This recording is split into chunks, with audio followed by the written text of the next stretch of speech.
Like, it may be less than that number.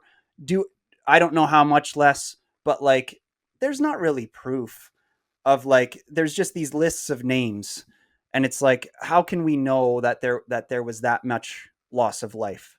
It's kind of tricky. You know what I'm saying? Yeah, Like, it would be nice to it's actually know the real numbers. Like,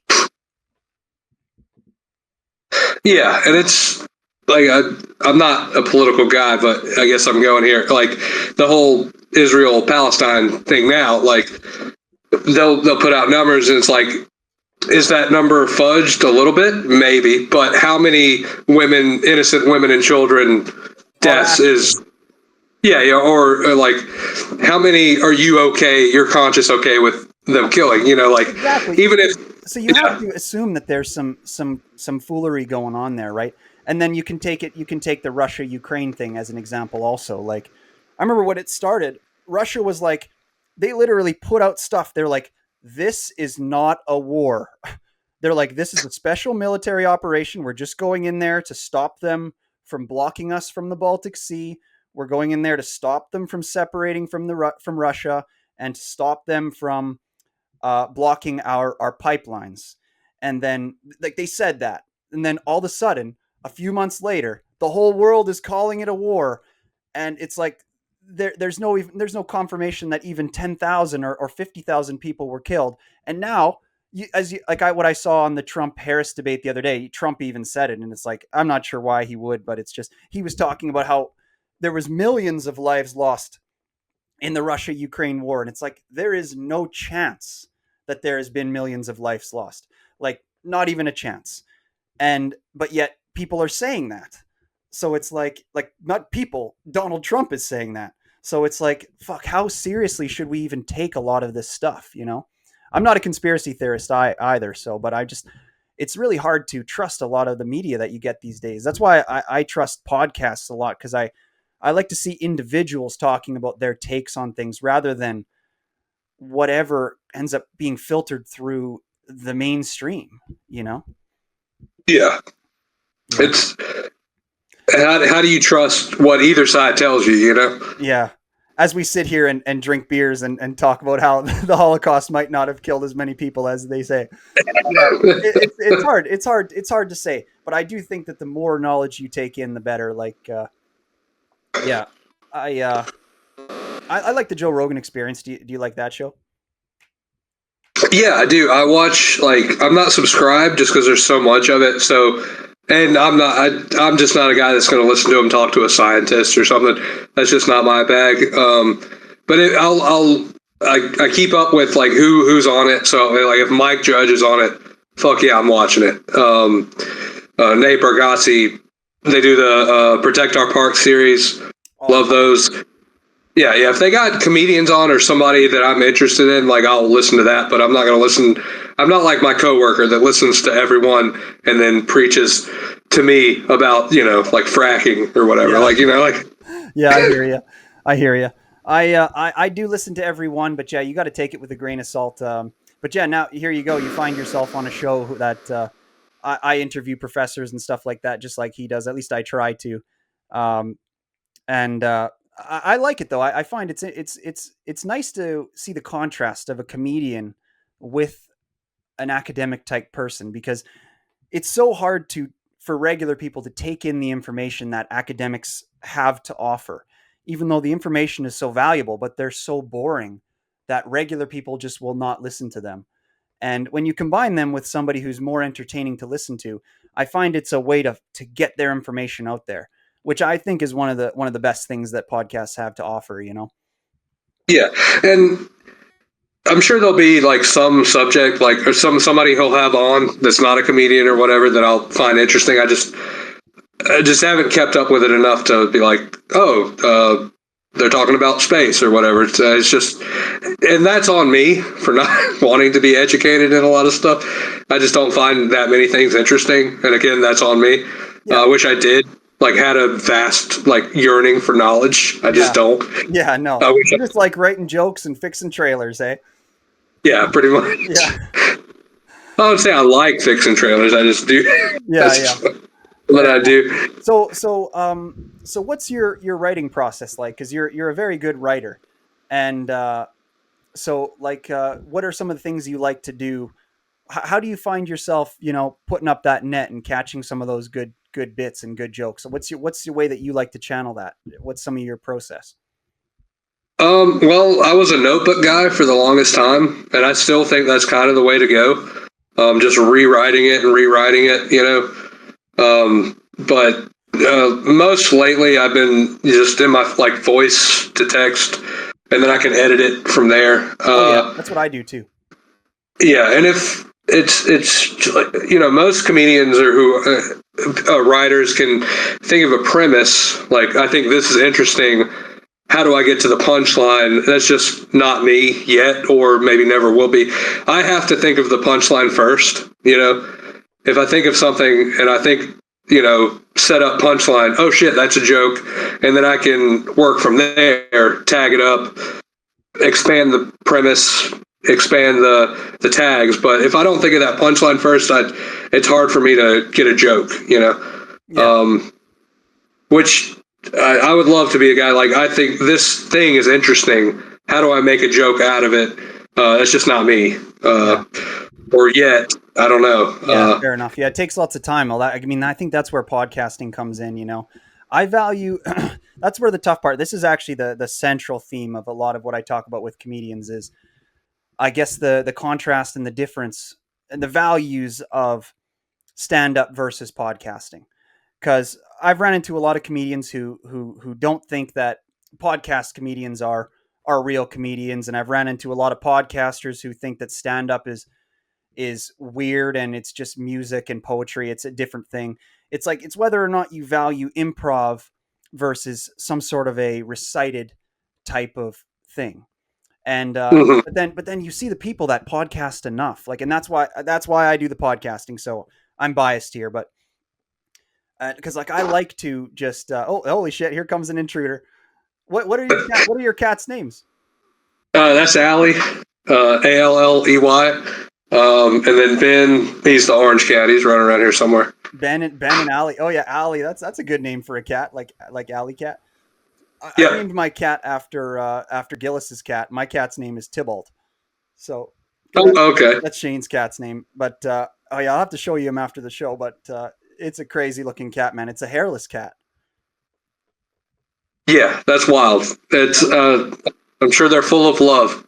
Oh, dude, they love hiding under blankets and stuff. Like, well, yours are too. I think that the haired cats are awesome too and really nice, but the hairless ones are sweet because you don't get hair everywhere, and they like to cuddle. So it's like you're just gonna go sit down and watch a podcast. They'll just come right under the blanket and they'll sit on your lap for hours because they're freezing cold, especially in Canada. Yeah, that's. I mean, that's the best of both worlds. Like I have, they in the summer especially, they shed You just like walk through a room and you'll just see hair, just like Yeah, floating.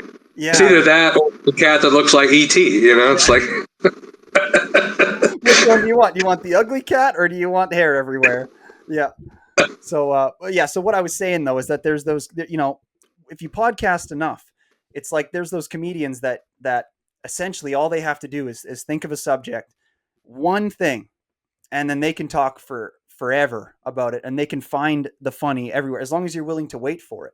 Like Yeah, Segura, I find that Segura is a lot like that, and obviously Rogan is like that a lot. That's what has made me start to lean more towards podcasting. Not only because you can have multiple people, which is like multiple comedians, which is like an explosion of funny. You can't. There's no argument that could ever be made to say that some of the greatest podcasts that have ever been done with some of the funniest guys, like three of them in a room, isn't better than any special that's ever been made with one comedian. Because when you have multiple, it's just so much better. And uh, I think that's just the best part about podcasting. Like yeah, that. Oh, sorry. What I was saying though was that that was what kind of made me start to be more biased towards the podcasting, was because I really liked some of Rogan's early specials, and I watched them, and then the more I watched his podcasts, and then he came out with new specials, I was kind of just like, his podcasts are better than these specials. And I was like, why am I watching stand up when I can just be watching the podcasts? Because there's so much more there. As long as you're willing, you have the time to wait. The moments that you have from podcasts can be so much more deeply funny in context than stand up, and the recited stuff that that they've talked about 100 times and they're just reciting to you, you know. So, but that might just be my anti musicness, because like I'm not a big music guy, and because I find it to be so I don't like the recited nature of it, where it's just kind of a little bit transparent that if this is practiced, this is what they want to say to people, and they've said it a million times, and now here it is, you know. Yeah, and I get that. Like when I got my jokes that kill 90% of the time, and they work 85% of the time. And I every time why would they like this? Because I'm just reciting something I've said over and over again. Maybe there's a new tag here or there, but it's like, oh, well, it gets them. That's what they want in the scenario. And I'm trying to get better at so what you want on stage is your brain to be the same as it is off. Like when I'm riffing with my friends or whatever, it's my brain's just not quite there on stage. I can riff here or there, and I can come up with a gem every once in a while, but it's not consistent. It's not, my brain's not there yet. Yeah, it's so hard to do. It's so hard to do when you're in front of a crowd to be yourself. Like that, I do like live podcasts a lot for that reason, because they're a lot more relaxed. But like, because it's annoying sometimes. You watch stand up, right, and it's like all you have to do is use a little bit of profanity, just like swear a couple times, and a lot of times when you see guys who are new to podcasting, even, you'll just find that they swear a lot, and they just use a lot of that stuff that gets snap laughs on stage.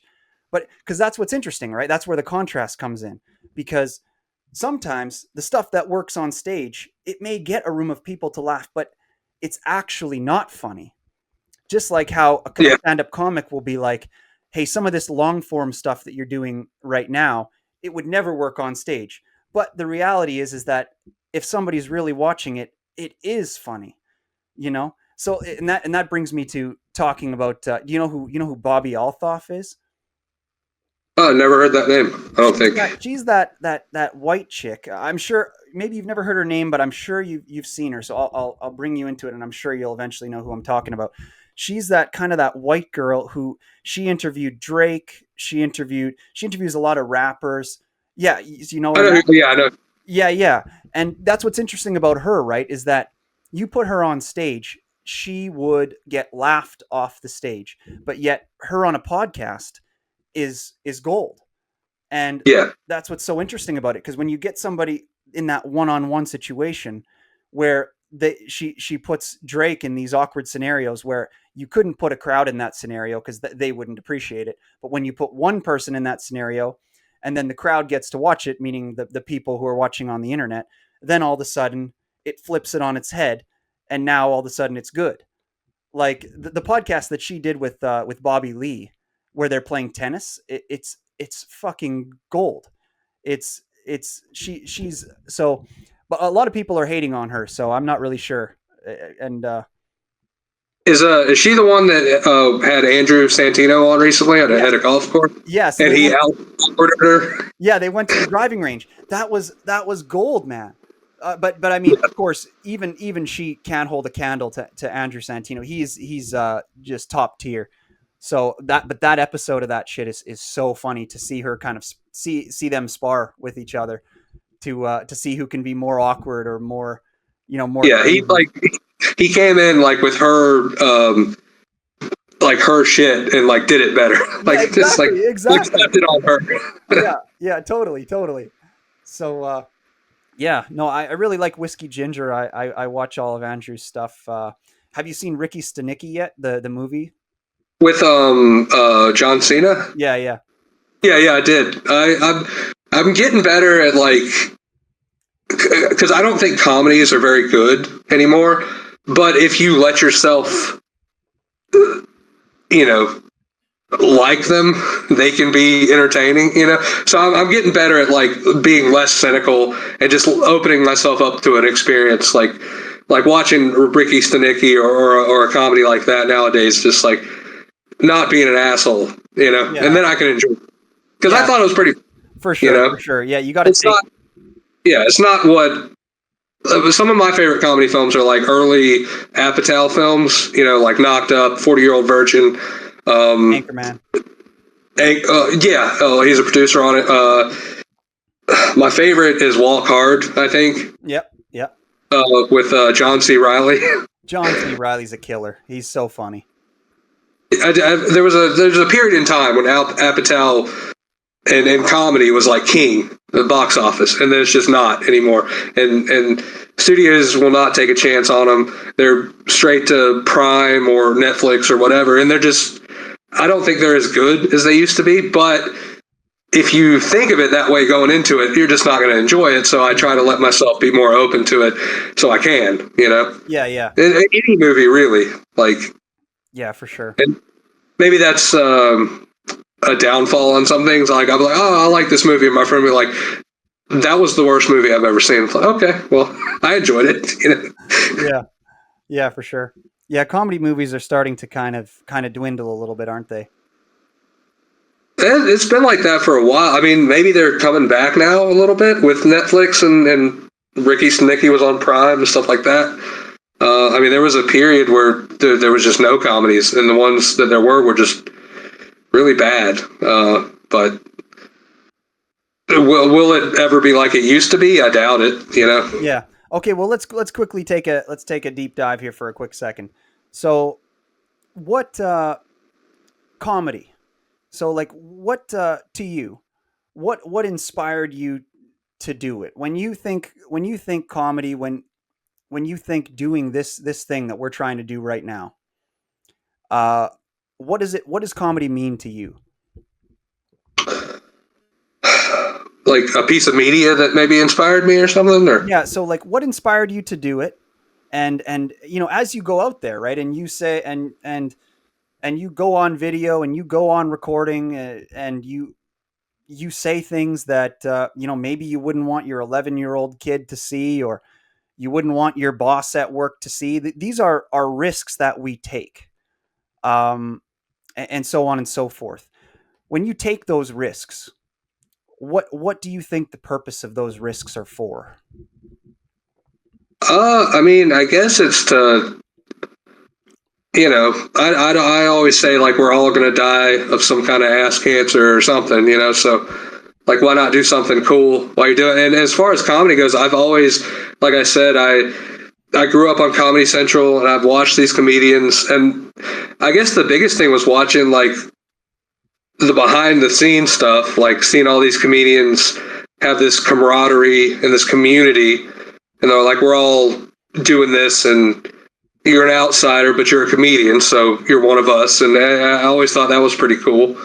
Um, and then when I guess I found an avenue for it, like I said, I did it a little bit in Savannah. I did a few open mics and ended really badly to the point where you should get right back on the stage. I just didn't for 7 years. So I saw my friend from high school that I hadn't talked to in years post videos of him killing at this place.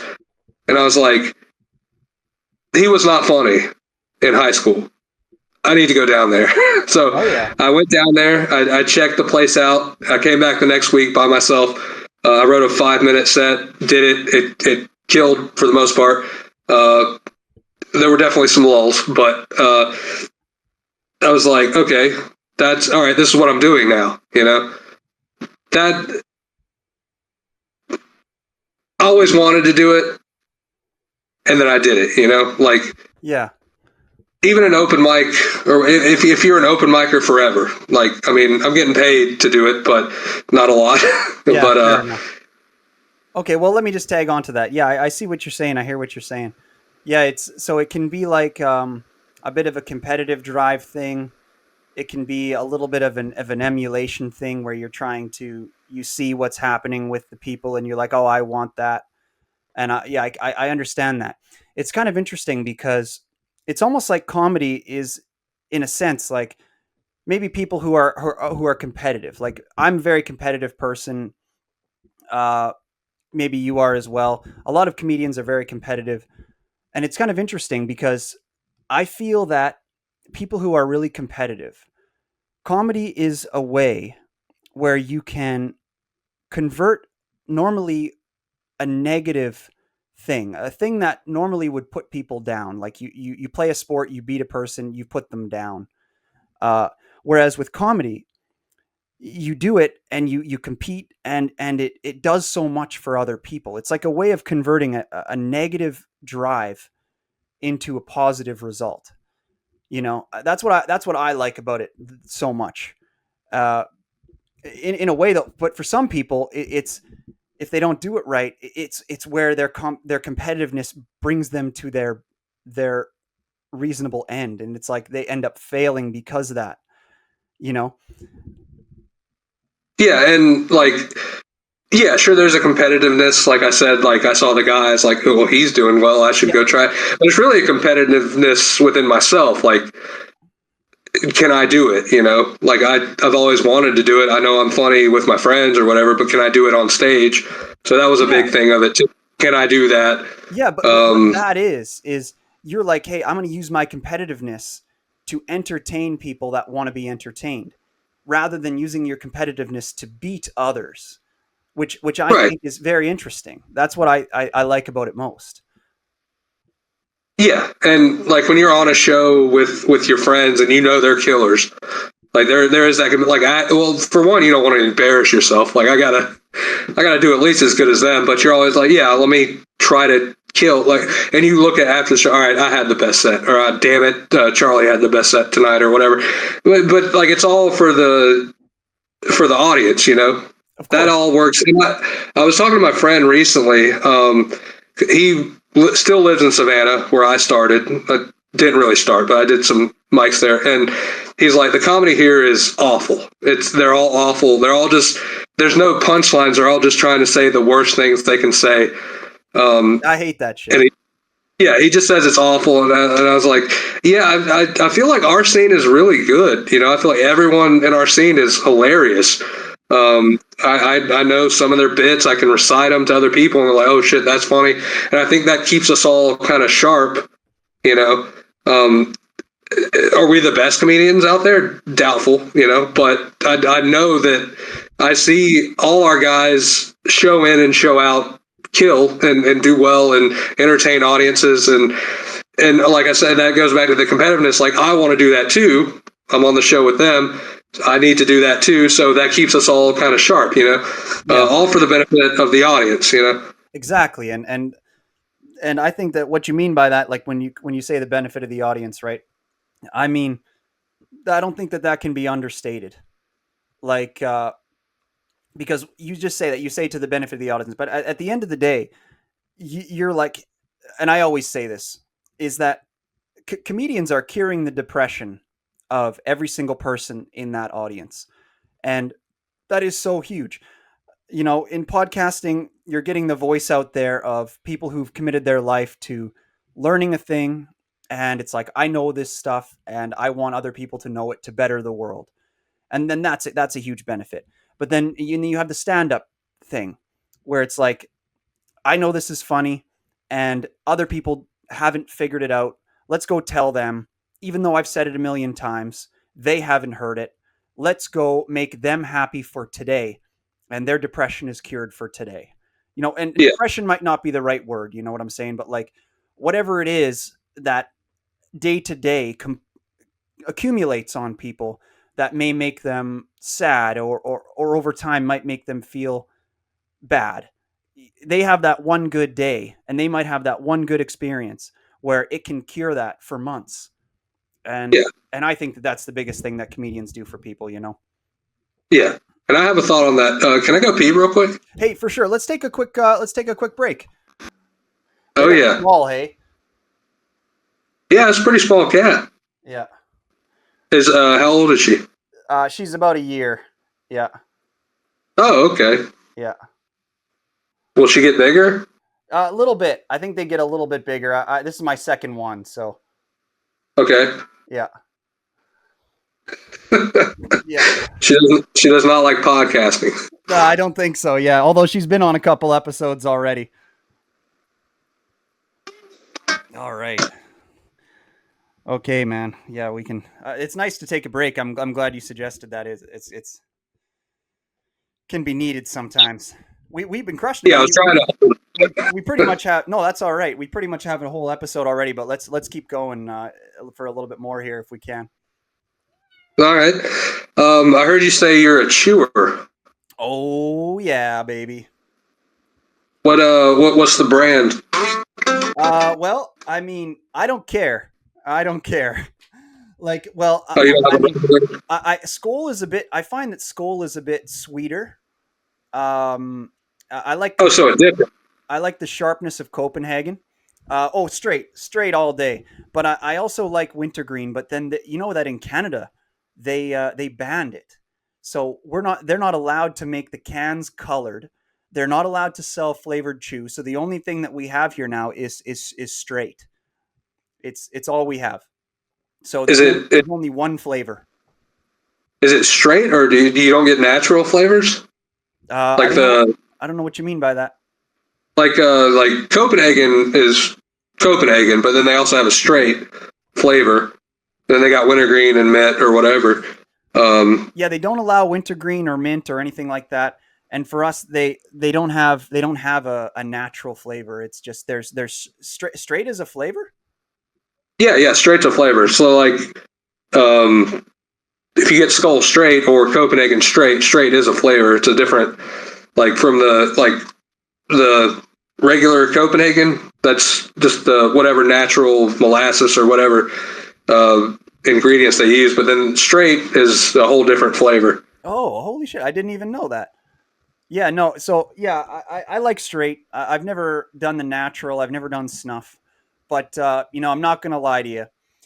I'm into the pouches. I've gotten away from real. I mean, in the other room right now, I have a can full of Copenhagen straight real chew, but the pouches I find to be so much better.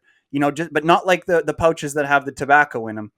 The like Zins, like these they're like pussy chew really, but they're so Yeah, much better. I'm actually kind of converting over to them now. Like I like that. I like the flavor. I find that they're a little stronger. They don't last as long, like the flavor and the effects, but the effects can be a little bit stronger. I don't know. What do you think? Do you try Zins much? yeah. I did Zen for a little bit. The nicotine salt is what you're talking about. Yeah, yeah, yeah. I've tried a few different brands on that. For whatever reason, it messed with my breathing. I don't know why. Like maybe there's like some excess salt on the outside of the pouch or something that you're inhaling the whole time or something. I don't know what it was. Like it just like it messed with my breathing. Dude, you might have just blown my mind. Maybe that's what's causing my breathing issues, and it's not the weed. Because yeah, I've been doing the Zins like crazy, and I've started to have breathing problems. That I just remember for me, like I'd be crawling up under trailers, up and down all day, and I would just like almost like you're Yeah. breathing through a straw at times. I'm like, this feels like I'm a smoker, and that's I haven't smoked in many years. So what the heck is going on? And is that the Zen brand, the Uh, nicotine salt? this one doesn't have the logo on it. I just popped the lid off, but this is Zonic, which is it's one of the cheaper brands here. It's cheaper than Zin. It's half the price, but yeah, dude, I think that you might be onto something there. Maybe I should fucking figure that out because I am having the same problem, dude.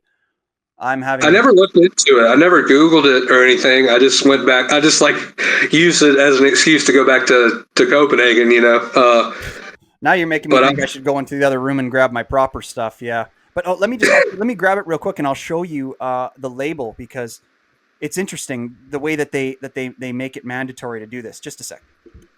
yeah, I'm interested in that. Yeah.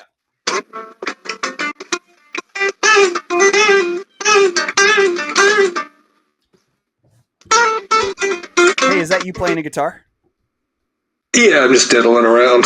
Okay, cool. Yeah. Okay, so look at this. Look at this container. I was just making sure that wasn't music or something in the background because I could hear it just a little bit. So look at this. They don't allow. So this is Copenhagen straight. Okay. They don't allow any colors on it. Or see, you know how your can was kind of cool looking, and it's like it might appeal to kids. That's I think the idea behind the laws of why they did that. And That's interesting.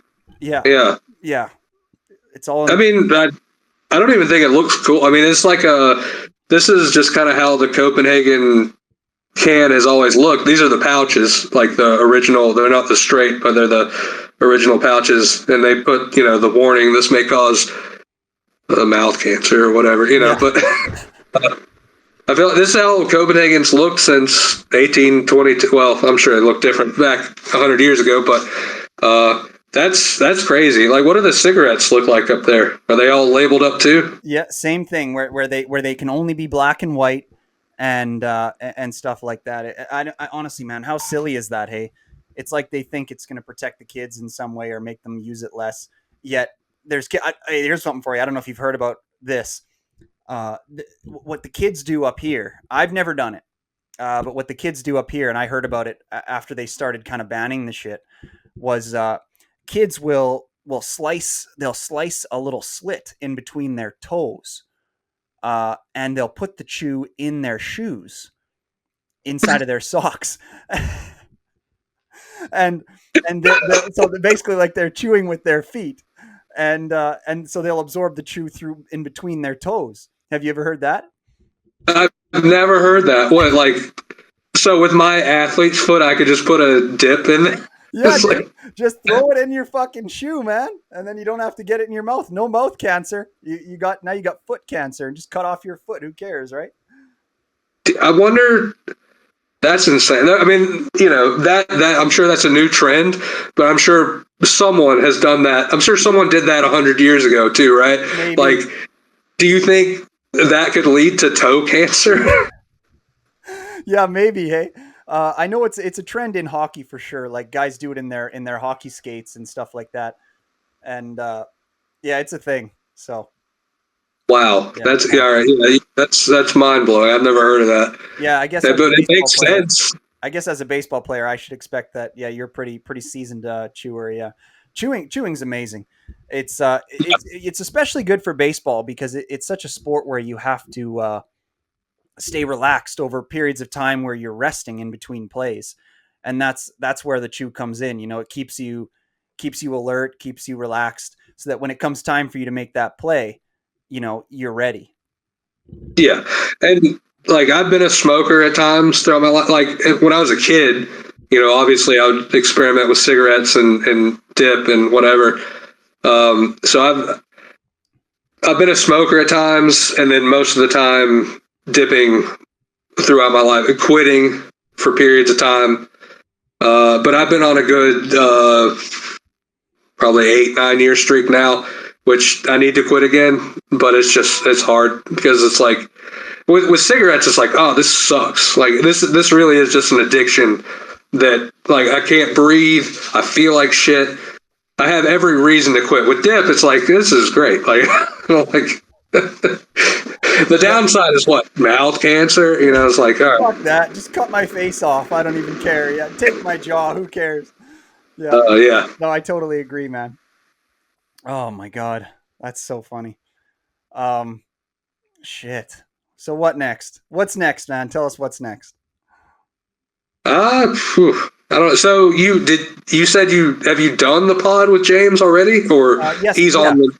yeah, we have, Okay, and it's just edited up, and I'm going to be putting it out. So every episode comes out on Wednesday every week, and so his will be next Wednesday. And yeah, okay, me and him did a really good episode. awesome. Yeah, I saw when I looked at your page initially, he was the only mutual follower of ours. So I was like, okay, James. Yeah, I'm sure he saw James's stuff and reached out to him too. Like if you saw mine, you definitely saw James's. yeah, Like yeah. I saw his James's, stuff. and then I saw yours. Yeah, Uh, yeah, it's his funny. stuff. He's had several jokes go viral and well deserved. Obviously, I don't know if I don't know when y'all did your episode, but he just was on this TikTok competition. I don't know if y'all talked about that. And he won it. Yeah, he told me about that. Yeah, The whole thing. yeah, So he's going to go to the New York Comedy Festival. yeah, yeah. Mrs. Pay. That's so fucking rad. So rad. Um, It's so interesting what goes viral. For me, I'm sad to say this. Sorry to take the attention away from James, but this is me and we don't need to talk about him too much because this is me and you. But yeah, that's amazing what he did. But it's funny what goes viral these days. I would love to say that I do this thing called fire facts, where I have these one-liner jokes that I pretend I have a fax machine beside me, and I pretend it comes out of the fax machine, and I read these jokes, and none of my jokes have gone viral. But hilariously enough, I mean, my social medias aren't that big, so I can't. This can't even be considered bragging yet. But hilariously enough, the things that have gone viral for me is like I have these palette videos. Have you seen any of those? Yeah, yeah, I watched those, Yeah, or at least some of them in there. Yeah. I've got these videos where I do kind of like woodsman stuff, and there's nobody else on the internet who does it. Like I have this other episode with this rapper. Uh, his name is oh god, his name is Jake Cochran. He was on episode 93 of the podcast, so only literally a couple episodes before this one. And he also deconstructs pallets and that type of stuff, but he has a special tool that he does it with. Like he doesn't do it with an axe, and I do it with an axe. And I essentially I like to claim that I have. Well, I don't like to claim there is no other video out there, and that's why I have millions of views from this. I went viral for deconstructing pallets faster than anybody else in the world manually. So like I'm really good with an axe. So like I can take apart, like I'm sure you've seen a pallet before. Yeah. I can take apart a pallet in like 12 seconds with an axe, and I use the wood. I sell it in packets for siding, for shake siding. Like you know what shake siding is? It's like that kind of like skinny boards that people layer across their structures and stuff like that. Okay. Yeah, like I'm a structural engineer actually, and so I take apart these, and I've made two structures myself where I sided the complete building, and this is why I was able to do it so fast, and I learned the craft was I took apart thousands and thousands of pallets. Like it's more than that. It's I'm not going to say millions. It wasn't millions, but I've taken apart thousands of pallets just with an axe, and then I use the boards for siding. And it's like otherwise these pallets are going to go to the trash, and it's Yeah. like pretty sweet. And I have a few videos where I take apart pallets, and I've got like 5 or 10 million views on those videos.